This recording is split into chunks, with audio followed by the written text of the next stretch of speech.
Estamos aquí en la habitación del hotel. Por ahí va a aparecer un doctor, Javier Aguilar. Doctor, unas palabras que le estoy grabando. ¿Cómo estás? Bien, ¿y usted? Pues bien, bien. Ay, ¿Qué tal? ¿Cómo se siente aquí el calor? Ay, pues muy rico. Hace mucho calor. Sí, ¿verdad? Estamos como a 35 grados, 38. Parte del hotel, bueno, la calle está del hotel donde estamos. Y aquella que se alcanza a ver allá es la catedral de aquí. A ver si al ratito vamos para allá y podemos filmarla de cerca. Y por allá nos dicen que hay un mercado municipal. ¿Qué es ese edificio que se ve ahí? ¿Cuál? ¿Ese de ahí?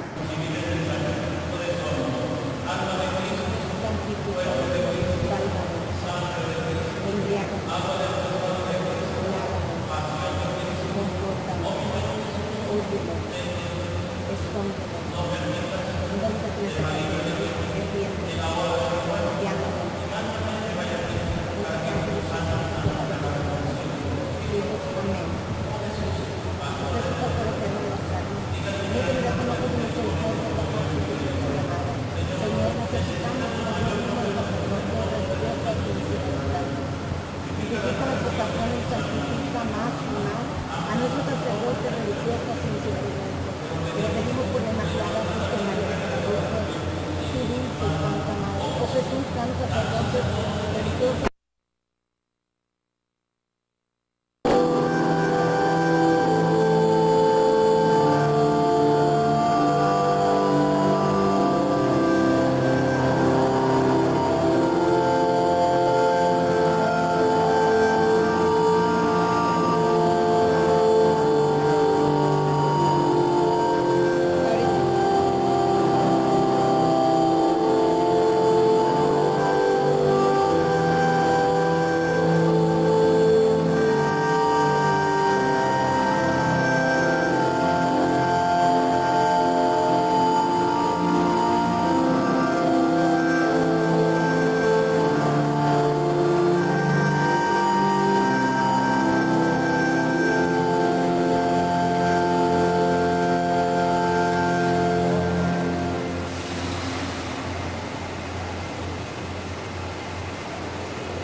De la catedral, hace rato estábamos ahí adentro, a nuestro comienzo nos tocó la bendición de unos chavos que se están graduando, que terminaron sus estudios.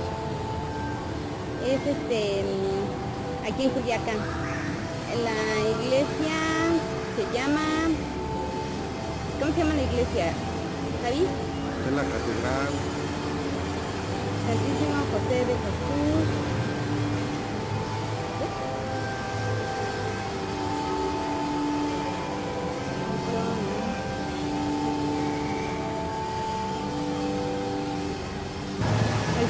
Ay, pues yo te quiero que haga.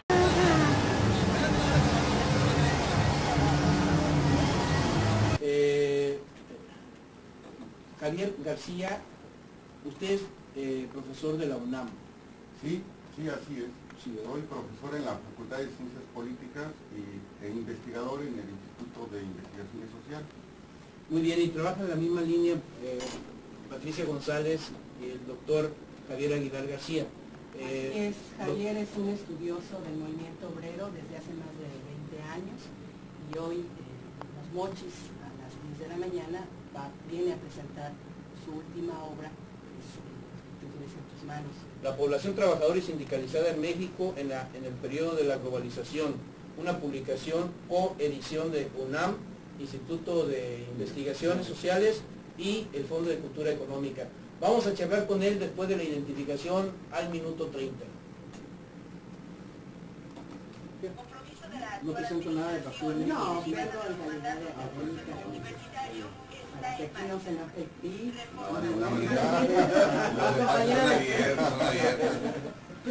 Regresamos cuando son las 6 de la mañana con 30 minutos 40 segundos. El libro La población trabajadora y sindicalizada en México en el periodo de la globalización, que está circulando por una obra del doctor Javier Aguilar García, dice en una de sus partes: en México las cifras de sindicalizados siempre se han ocultado o bien se han inflado ostensiblemente, pero nunca coincidieron con la cantidad de asalariados. Alrededor del mundo laboral hay muchas cosas, hay una estadística oculta, intencionada, a veces pienso que como asunto de seguridad de Estado, igual que los pobres también. Es decir, los pobres de repente se convirtieron en un asunto de seguridad de Estado, seguridad del partido, no sé. Estamos hablando hace un momento, doctor Javier Aguilar García, estamos hablando de este asunto de la pobreza. Se han creado tantas conceptualizaciones que a veces piensa uno, ¿es tan complejo el asunto de la pobreza realmente? ¿Qué opinión le merece? Porque creo que una cosa le lleva a la otra. Estudiar el asunto de la población trabajadora y sindicalizada le lleva al asunto de la pobreza. Claro, sí, desde luego. Bueno, yo creo que la pobreza pues no tiene mucha complejidad, ¿verdad? La pobreza depende de los ingresos que tiene la gente, ¿no? Y en nuestro país, lamentablemente, la pobreza ha venido creciendo pues en los últimos 20 años de una manera muy acelerada, ¿no? México se encuentra lamentablemente entre los países de América Latina que tiene uno de los más bajos salarios, ¿verdad?, en América Latina, y desde luego mucho más bajo que otras regiones del mundo, ¿no? Nuestro país, por un lado, tenemos una gran cantidad de gente empobrecida, pero también tenemos, como ustedes saben, a través de la revista Forbes, ¿verdad?, se han estado publicando que México tiene alrededor de 10 de los capitalistas más ricos del mundo, ¿verdad?, empezando por el señor Slim, ¿no? Y ahí pero este señor Slim se enriqueció en 10 años, en unos 15 años. Sí, en efecto. O sea, ¿cómo es posible en este país de 100 millones de habitantes que de repente una familia llegue a niveles de riqueza? Yo lo explico desde el punto de vista del narcotráfico, ¿no? Que es un boom de cómo se obtienen ganancias y de repente vemos... Ponle tráfico para que le tengas de influencia. Ah, exactamente. Entonces, ¿cómo van apareciendo estos actores de la economía bajo el concepto de que el capital es el actor principal de una sociedad, ¿no? Es el intocable, es el protegido, es pues, digamos, la razón de ser del Estado para darle todo. Incluso la última acción que hacen es retirarle el impuesto sobre la renta a los empresarios como una forma de estimular la generación de empleo y todo eso, ¿no? Claro. Bueno, pues usted está presentando el libro La población trabajadora y sindicalizada en México en el periodo de la globalización, publicada en la coedición UNAM, Fondo de Cultura Económica, y en la presentación afirma que el estudio se ubica en el conjunto de esfuerzos encaminados a comprender la realidad social y política de México en el periodo conocido como globalización. En rigor se puede afirmar que se trata de dos procesos paralelos, uno es de alcance nacional y el otro de escala mundial. Este asunto de la globalización, a veces muchos apuestan que van a crear un actor laboral también de corte globalizado. Este concepto lo está considerando en su texto, doctor Javier Aguilar. Sí. Bueno, en efecto, el llamado proceso de globalización ha generado una serie de características similares en el trabajo, ¿verdad?, en muchas partes del mundo. Nosotros tenemos que, por ejemplo, en América Latina o en Europa, ¿verdad?, los digamos, las leyes, los reglamentos laborales han estado disolviéndose, se le han estado disminuyendo derechos a los trabajadores, ¿verdad? El salario se ha deteriorado en muchas partes del mundo. Desde luego las condiciones de trabajo se han vuelto más complicadas que antes, ¿verdad? Y esto sucede tanto en Europa como en México, como en América Latina, ¿verdad? Es decir, la llamada globalización ha generado un trabajo más deteriorado en el conjunto del mundo, ¿verdad? Y bueno, ante esta situación yo creo que es importante que los trabajadores prosigan, como lo han hecho durante los últimos 2 siglos, prosigan haciendo sus esfuerzos por organizarse tanto a nivel nacional como a nivel internacional, ¿verdad? Si ya en el siglo XX o en el siglo XIX había autores, ¿verdad?, o líderes que proponían que los trabajadores se organizaran a nivel mundial, pues yo creo que ahora, ¿verdad?, estamos en ese proceso de mundialización. Sería bueno pues que los trabajadores pudieran mantener ese espíritu y esa fuerza para organizarse. Pero ahí estaríamos entrando entre un sistema de homologación, pero a veces la homologación nos lleva hacia la pérdida de muchos asuntos que nacionalmente se han ido conquistando y que a veces en los ajustes tendemos a perder, ¿no? Patricia González, quien es ella investigadora de aquí de la Universidad Autónoma de Sinaloa, también que trabaja esta línea, está acompañando en la presentación del libro del doctor Javier Aguilar García. ¿Tienes al respecto que comentar, Patricia? Sí, mira, yo quería comentarte que cuando recién salió este libro, porque Javier estuvo en un año sabático en Francia, y bueno, a su regreso publica este libro, que es un esfuerzo de una investigación muy ardua de fuentes oficiales. Él nos ofrece cifras, datos, tanto de la Secretaría de Trabajo y Previsión Social como del INEGI y de otras instancias oficiales que antes permanecieron ocultos. Y él destaca este asunto, este tema, en el libro, que me parece de trascendencia.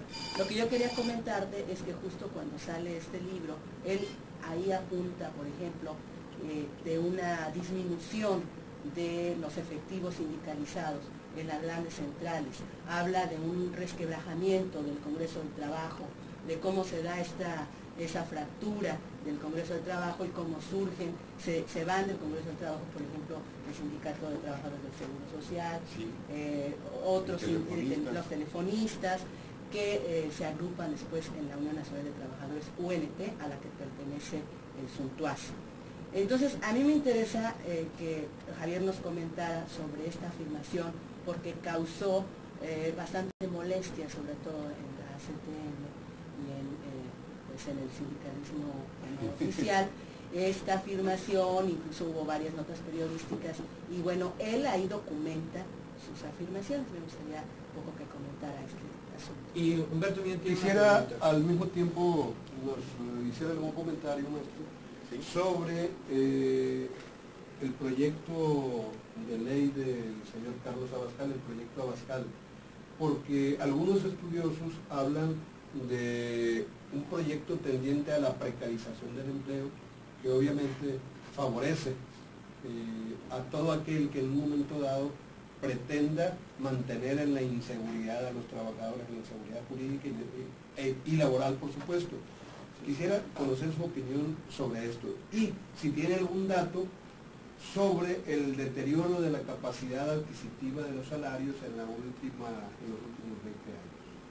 Sí, cómo no.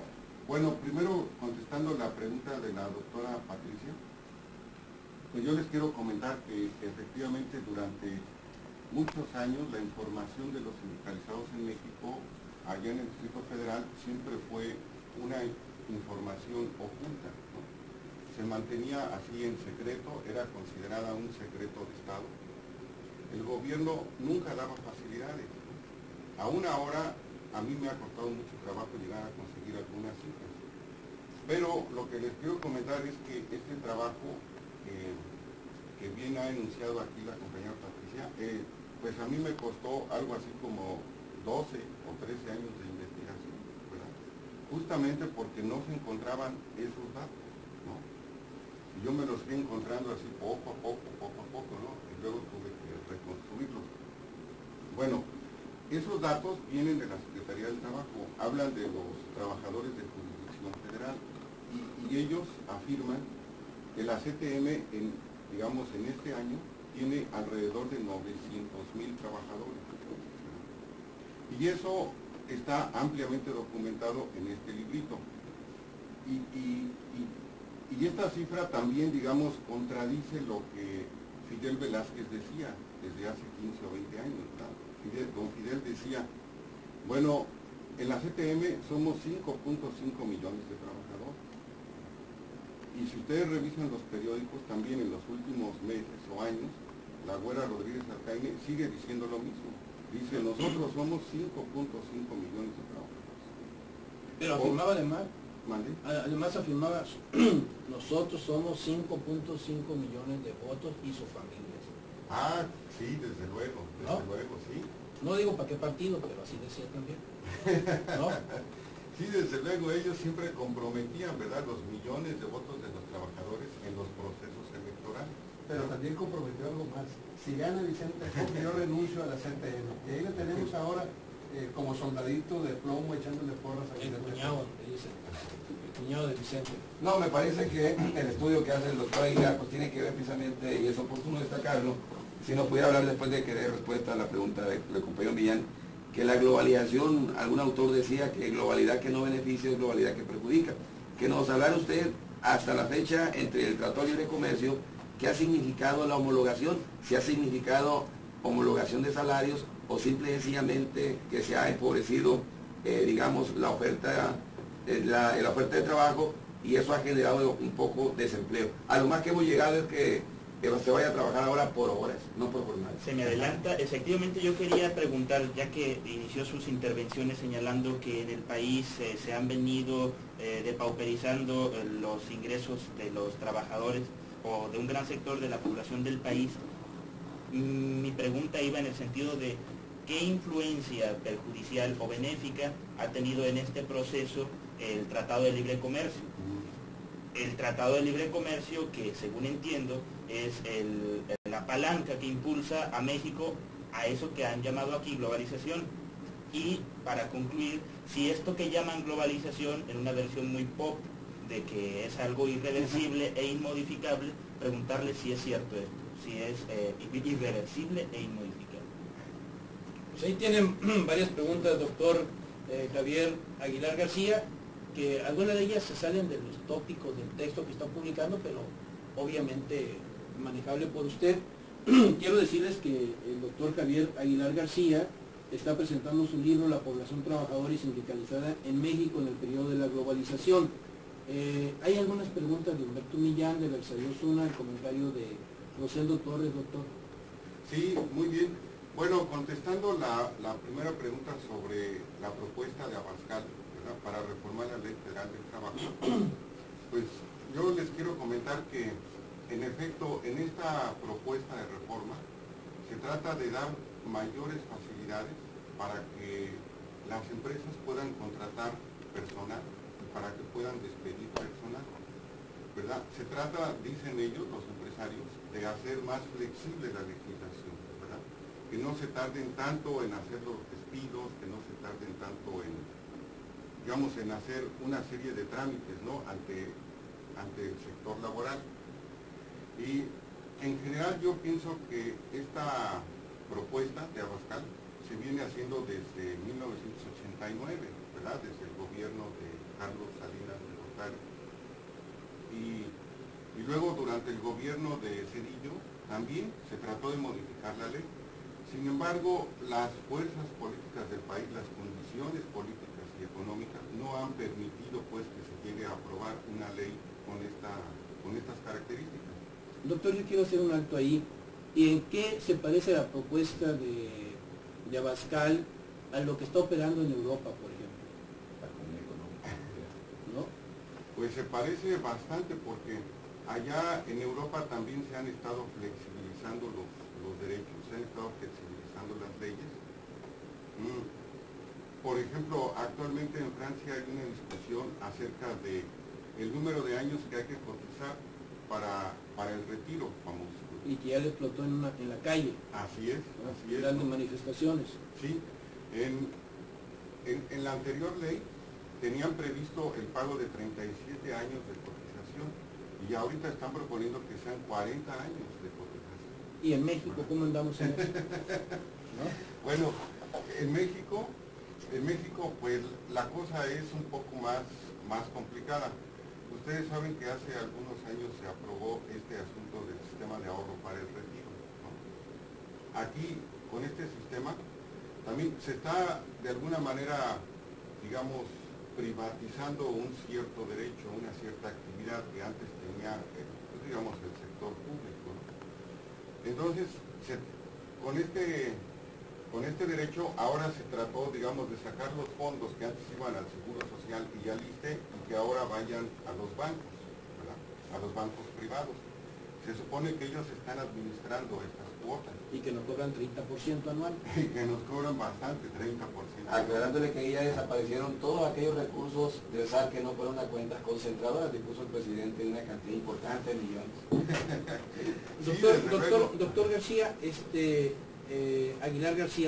Aguilar García, en una de sus conclusiones que están en la página 377, subrayada por Patricia, que está comentando su obra en las presentaciones, dice que la estructura del sindicalismo mexicano que se observa con los datos que usted hace en estos 13 años de investigación que comenta, dice que existe prácticamente a través de toda la historia del Congreso del Trabajo, agrupación, el Congreso del Trabajo que surge en el 66 y se mantiene hasta el 2001, supongo que es cuando usted concluye su obra, cuando la escribe, como la estructura central del sindicalismo oficial. Yo les puedo preguntar, a la luz de esta historia de una gran central de trabajadores, si ha valido la pena pensar, o vale la pena pensar, que se necesitan, que existen, incluyendo con su ortodoxia charril que le denominamos desde otro enfoque, para detener toda esta salvaje agresión a nuestras leyes laborales. Si me permiten, nos da la respuesta a los comentarios y continuamos comentando después de nuestra identificación. El libro La población trabajadora y sindicalizada en México en el periodo de la globalización del doctor Javier Aguilar García está circulando, está aquí en Sinaloa, va a presentarse en espacios universitarios invitado por el Suntuaz académico. En una de sus páginas, particularmente la 387, afirma el doctor Javier Aguilar que la reestructuración capitalista a nivel mundial y regional ha traído una disminución de los espacios tradicionales donde participaban los trabajadores a través de sindicatos o partidos políticos. La vida social, económica y política de México está sufriendo grandes cambios. El corporativismo sindical está en proceso de reestructuración. En este contexto, los convenios o contratos colectivos han sufrido cambios sustanciales con un claro debilitamiento de los derechos y las costumbres laborales obtenidas por los trabajadores a través de varias décadas. De hecho, nos enfrentamos en uno de los rezagos que la reforma política en México dice como condición. Si quieren otras reformas, primero reforma laboral, obviamente a favor de los tiempos que dominan. Claro. Bueno, primero me gustaría contestar este asunto del Congreso del Trabajo.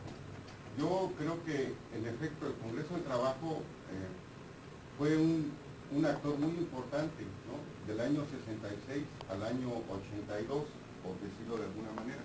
En ese periodo, el Congreso del Trabajo sí hacía algún esfuerzo por recuperar salarios, ¿verdad? Por influir en las políticas públicas, como vivienda, crédito, etcétera.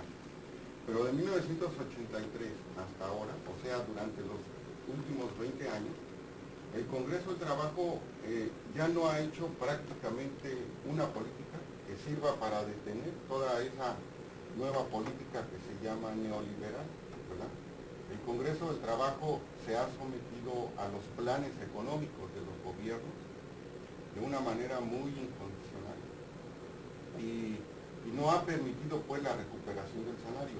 Les quiero recordar que, de acuerdo con los estudios de los economistas, el salario medio real de los trabajadores vino en ascenso, vamos a decir, de 1940 hasta 1976.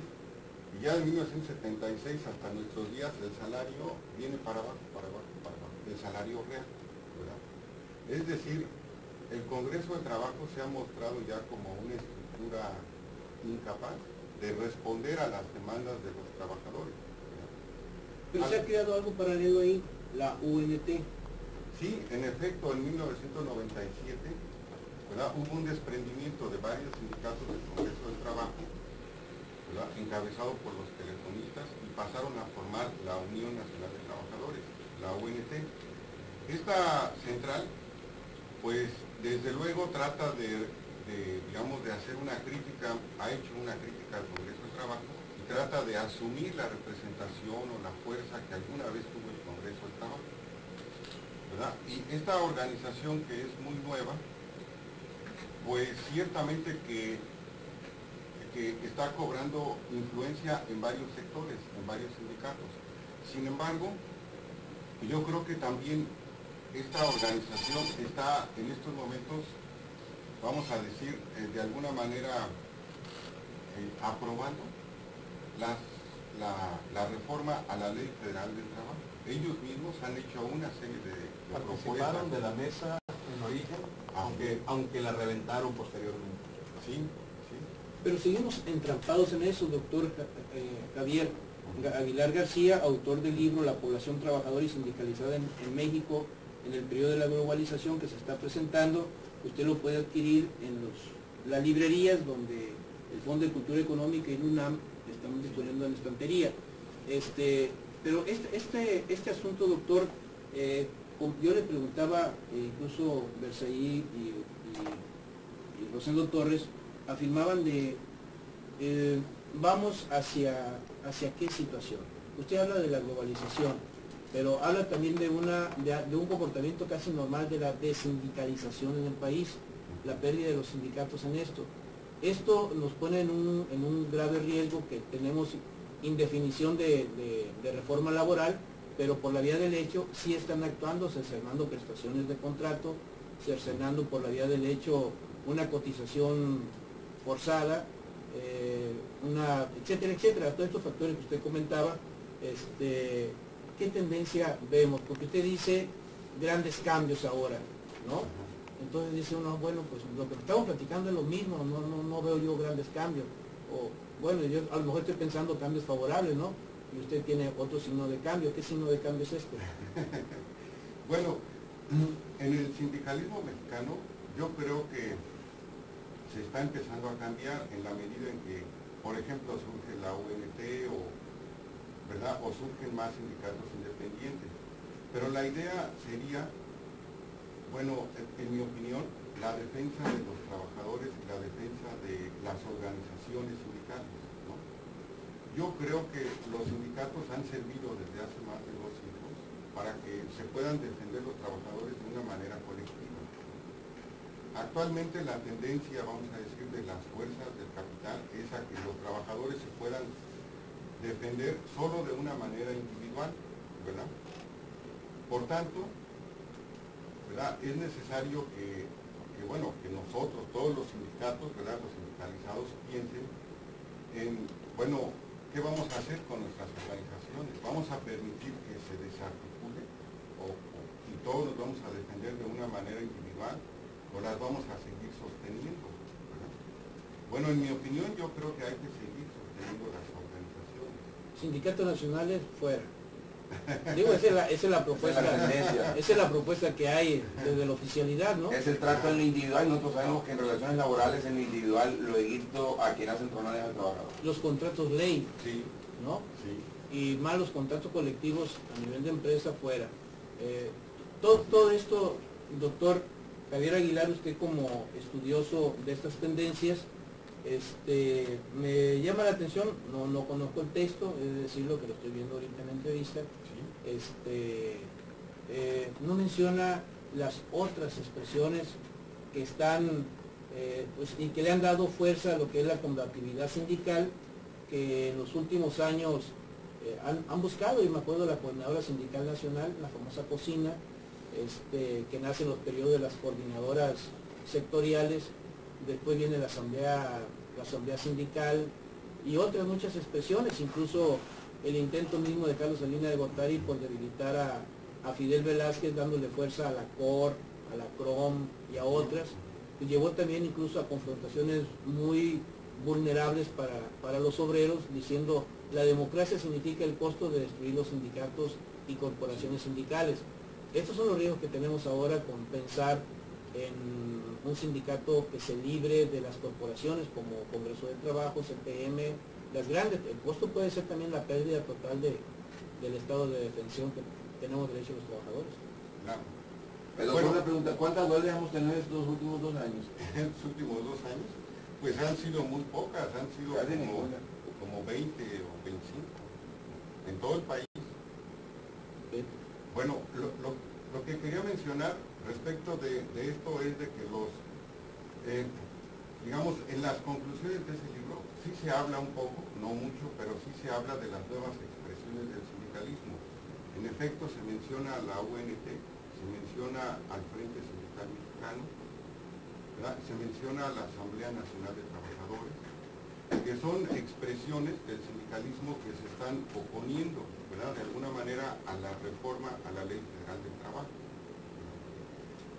Aquí en la página 395, que usted dijo librito, pero ya un libro de 395, 400 páginas ya no es un librito, ¿no? Es un libro. Dice, desde luego, y esto va con mensaje para los anfitriones, también es necesario aprender a alternar los grupos dirigentes en cada sindicato. Esto incluye la reglamentación y la práctica de métodos de elección que favorezcan la creación de nuevos grupos y corrientes, no solo en las organizaciones inmediatas, sino también en las federaciones o confederaciones nacionales. De esta manera se evitará la presencia constante o perenne de algunos líderes en las organizaciones locales o nacionales. Recuerdes el caso de Fidel Velázquez. Qué manera de jorobar, diría don Quintero. Oye, de 400 páginas la que voy a encontrar. Patricia lo tiene subrayado, mira, bien remarcado. Pero hay un detalle, viste, Hugo, que me interesa comentar, no sé si el doctor esté de acuerdo con nosotros. Coincidentemente, Y si no está, que a la muerte de Fidel Velázquez se da, si no un desmembramiento, sí un debilitamiento de una forma del sindicalismo que en su momento cuestionamos, como todos los demás trabajadores, por el chavismo y el entreguismo, etcétera, etcétera. Pero, insisto, tras de esto, se da un debilitamiento muy agudo con el avance inclusive de las posiciones oficiales contra el sindicalismo setemista y contra el todo el demás, coincidentemente. Como que don Fidel, de alguna manera constituyó un bloque en ese momento al avance de ese tipo de proyectos. Al menos esa impresión tengo. No sé, doctor, su opinión. Sí, en efecto, Fidel Velázquez siempre se opuso a toda reforma a la Ley Federal del Trabajo. Yo creo que a pesar de todo, don Fidel reconocía que esta Ley Federal del Trabajo, que nació en 1917, ¿verdad?, y se promulgó luego en 1931, esta legislación de una o de otra manera sí permitía o sí permite la defensa de los trabajadores, ¿no? Ahora, otra cosa es que en efecto en la vida práctica realmente funcione, ¿verdad? En la vida práctica nuestra legislación laboral, como otras legislaciones, no se respeta, ¿verdad?, ni por un lado ni por otro lado. Yo creo que nos hace mucha falta tanto a los sindicatos como a los patrones, ¿verdad? Si se aprueba una ley, bueno, pues que se respete, ¿verdad?, en ambos sentidos. Yo quiero agradecer la presencia del doctor Javier Aguilar García. Él es investigador titular del Instituto de Investigaciones Sociales de la UNAM, miembro del Sistema Nacional de Investigadores y autor de numerosas publicaciones sobre corporativismo y legislación laboral. Hoy está aquí en Sinaloa, en la Universidad Autónoma de Sinaloa, invitado por el Suntuaz académico para presentación del libro La población trabajadora y sindicalizada en México en el periodo de la globalización. Doctor, pues muchas gracias por esta asistencia. Patricia González, gracias por apoyar la asistencia del doctor. Y a todos ustedes, muchas gracias. ¿Lo van a presentar en Culiacán? Lo vamos a presentar en Los Mochis a las 10 de la mañana, en la Torre Académica. Y bueno, pues próximamente... Hoy a las 10 de la mañana. Estará invitado nuevamente Javier para que lo presente aquí en Culiacán y en Mazatlán. Bien, Gracias. hoy 10 de la mañana en la Torre Académica, el libro La población trabajadora y sindicalizada en México en el periodo de la globalización, del doctor